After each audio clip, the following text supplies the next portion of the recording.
So PSA just announced that they're going to be attributing a lot of the YuGiOh misprints that exist in the world today on their PSA labels. In today's video, we're going to be talking about which misprints that they're going to be covering, as well as how that's going to affect the hobby. Let's get into it.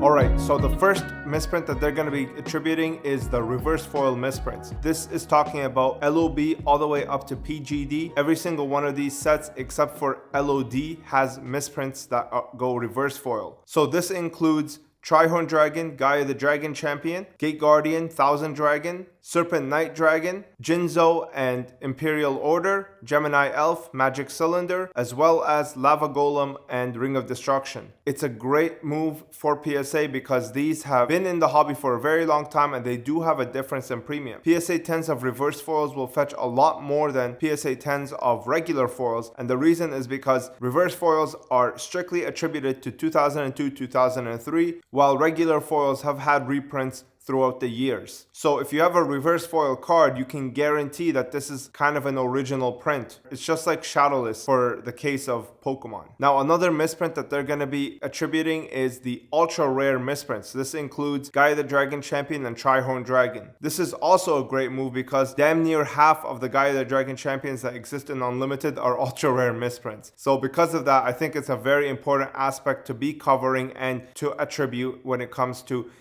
making sure that everything in the hobby is streamlined. So I definitely applaud PSA for doing this. Now another misprint, and a very, very important one, is the Rainbow Dragon Tactical Evolution Effect Monster misprint. Again, I've done a very intensive video on this. You can check it out right here. But this card is extremely expensive. So there was a moment in time where this card was graded by PSA. However, it was just attributed under regular Rainbow Dragon Unlimited. This is obviously incorrect and the price disparity is massive. And then after PSA realized their mistake, they stopped grading this card completely. So people had to resort to going to BGS or other grading companies in order to get their cards certified and attributed. Now PSA is very strict in what they're willing to grade and encapsulate in their slabs, and I'm very much appreciative of this. You can't send anything to PSA and they'll just grade it like the other grading companies will do. And because of this, I'm extremely pleased to see that they're grading the Tactical Evolution misprint. And last but not least, they want to attribute the Rainbow Dragon name error misprint from Gladiator's Assault First Edition. Now this one I also covered in a very intensive video. You can check that out right here. But this box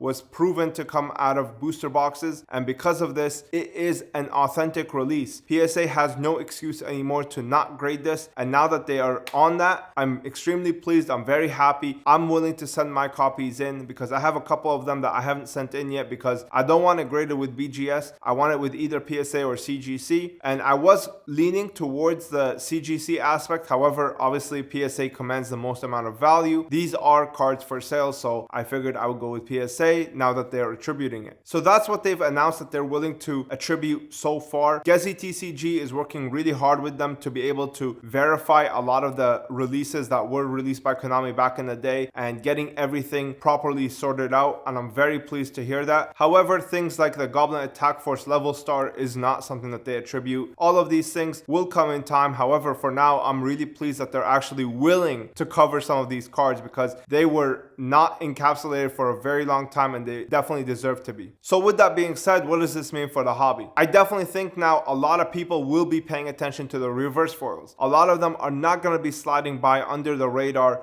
with people not knowing what they have. People are going to notice that this reverse foil attribute is existent on PSA. They're going to be able to see it on the PSA website and their pop report, and they're going to be able to know that, hey, there is a difference here. And with that being said, that will allow the market to just be a little bit more optimized. It will make the market a lot more beginner friendly, and it will allow access to a lot of people to come in and be able to pick up cards, grade their cards, having accurate data and not letting things slip by in terms of value.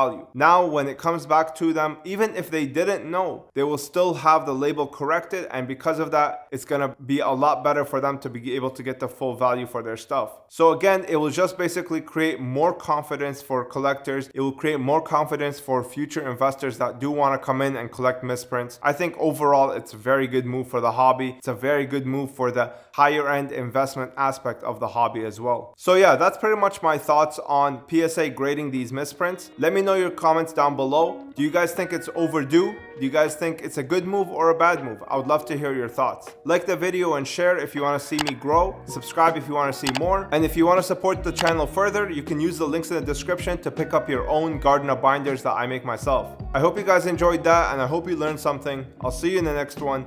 Peace.